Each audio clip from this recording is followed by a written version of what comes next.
Hello everyone. एक और job update है उन सभी स्टूडेंट्स के लिए जिन बच्चों ने डिप्लोमा कर रखा है। डिप्लोमा वाले बच्चों के लिए बहुत अच्छी जॉब है। CSIR की तरफ से अगर आप देखेंगे तो बड़ा ही अच्छी जॉब जो है उन लोगों ने निकाली है। अच्छा पे स्केल है यहाँ पर। तो डिप्लोमा अगर आपने कर रखा है तो CSIR 4PI की तरफ से ये जॉब है और ये बेंगलोर के लिए इन लोगों ने निकाला हुआ है। ठीक है ये। तो हम बात कर लेते हैं इस जॉब के बारे में। ठीक है ये। तो इसका फॉर्म जो है वो कब से स्टार्ट हो रहा है। ठीक है तो डेट जो है वो 30 से स्टार्ट हो रहा है और 29 फरवरी तक ये चलेगा। तो इसकी लास्ट डेट है 29 फेब और 30 जनवरी इसकी जो है वो स्टार्टिंग डेट है। ठीक है ये। तो ये एक जो है अगर आप देखेंगे तो ये रिसर्च इंस्टीट्यूट है ये। ठीक है गवर्नमेंट जॉब है, परमानेंट जॉब है, मैं फिर बता रहा हूँ परमानेंट जॉब है। तो यहाँ इन्होंने जो निकाली हुई है जॉब वो निकाली हुई है 15 जॉब इन्होंने निकाली हुई है टेक्निकल असिस्टेंट के लिए। और पे स्केल जो है वो 6 लेवल का है 35,400 यानी 35,400 इसकी जो है वो बेसिक पे है। टोटल आपको 73,000 मतलब 73,734 रुपये आपको पर मंथ मिलेंगे। मैक्सिमम एज जो है वो आपकी 20 ईयर होनी चाहिए। ठीक है ये टेक्निकल असिस्टेंट की जॉब है जिसमें डिप्लोमा वाले अप्लाई कर सकते हैं। फिर एक ITI के लिए टेक्नीशियन के लिए, लेकिन इसके लिए एक ही पोस्ट है। ठीक है उनकी टोटल सैलरी लगभग 40,000 के आसपास बनेगी। और एक ड्राइवर की पोस्ट है, इसके लिए मैं बात नहीं करूंगा। ठीक है टेक्नीशियन और टेक्निकल असिस्टेंट की बात करते हैं। अब फटाफट बता देता हूँ कौन कौन से डिप्लोमा वाले बच्चे इसमें अप्लाई कर सकते हैं। ठीक है एक अच्छी जॉब है। रिटन जब होगा उसके हिसाब से ही आपका सिलेक्शन होगा।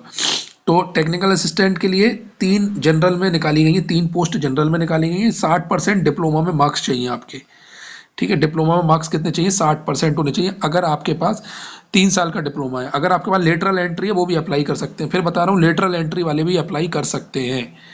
ठीक है लेटरल एंट्री वाले आराम से अप्लाई कर सकते हैं, दिक्कत नहीं है।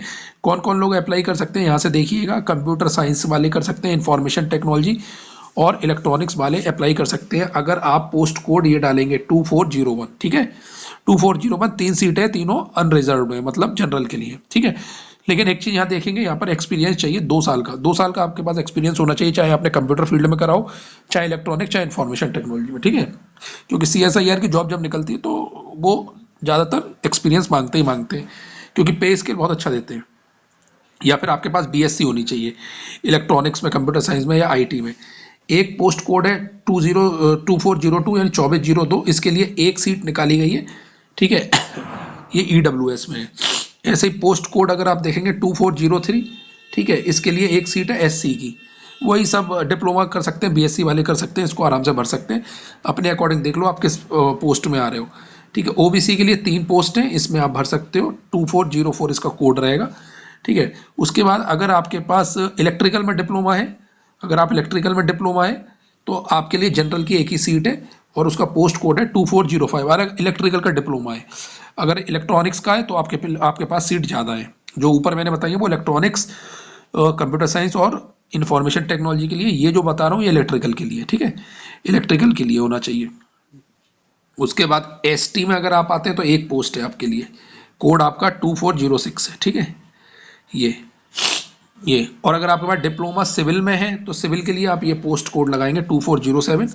नंबर ऑफ पोस्ट एक है। ठीक है ये इस सब में ही 2 साल का एक्सपीरियंस इसमें मांगा ही मांगा है। तो 2 साल का एक्सपीरियंस आपके पास होना ही चाहिए। ठीक है ये। उसके बाद अगर आपके पास इंस्ट्रूमेंटेशन में, सिविल में, इलेक्ट्रॉनिक्स में, और अगर आप ये वाली पोस्ट कोड लेना चाहते हो 2408, तो आपके लिए एक जनरल की सीट आपके लिए अवेलेबल है। तो जनरल की सीट एक आपके लिए अवेलेबल है। ठीक है ये। या फिर आपके पास BSc है। ठीक है मैकेनिकल में है तो आपके लिए ये सीट अवेलेबल है 2410। ये इलेक्ट्रॉनिक्स, मैकेनिकल, इंस्ट्रूमेंटेशन वालों के लिए 2 साल का एक्सपीरियंस इसमें भी मांगा गया है। ठीक है नंबर ऑफ पोस्ट एक है और एक पोस्ट हमारे पास OBC की है। ठीक है एक पोस्ट हमारे पास OBC की है, इसी में मैकेनिकल, इंस्ट्रूमेंटेशन और इलेक्ट्रॉनिक्स वाले इसको भर सकते हैं। तो ये रहा। इसके अलावा अगर आप देखेंगे यहाँ पर तो यहाँ पता चलेगा आपको जो टेक्नीशियन की है वो पोस्ट एक ही है, मैंने आपको बताया था एक ही पोस्ट है, अनरिजर्व है। इसके लिए आपके पास ITI का सर्टिफिकेट होना चाहिए, कंप्यूटर ऑपरेटर या फिर प्रोग्रामिंग असिस्टेंट का या नेटवर्क टेक्नीशियन का। ठीक है ये होना चाहिए। तो ये क्वालिफिकेशन दे रखी है, इनको देख लेना। मैं PDF को जो है वो कमेंट बॉक्स में पिन करा दूंगा, वहाँ से देख सकते हैं। ड्राइवर के बारे में मैं बात नहीं कर रहा। अब फटाफट मैं बता देता हूँ आपको ये फॉर्म ये होगा सिलेक्शन कैसे होगा। ठीक है फॉर्म तो आप CSIR की वेबसाइट पे जाके भर सकते हैं, ये वेबसाइट है, इसको नोट कर लो, यहाँ जाकर आप फॉर्म को भर सकते हैं। ठीक है और पहले आप पहले सारे इंस्ट्रक्शन पढ़ लेना, ठीक है।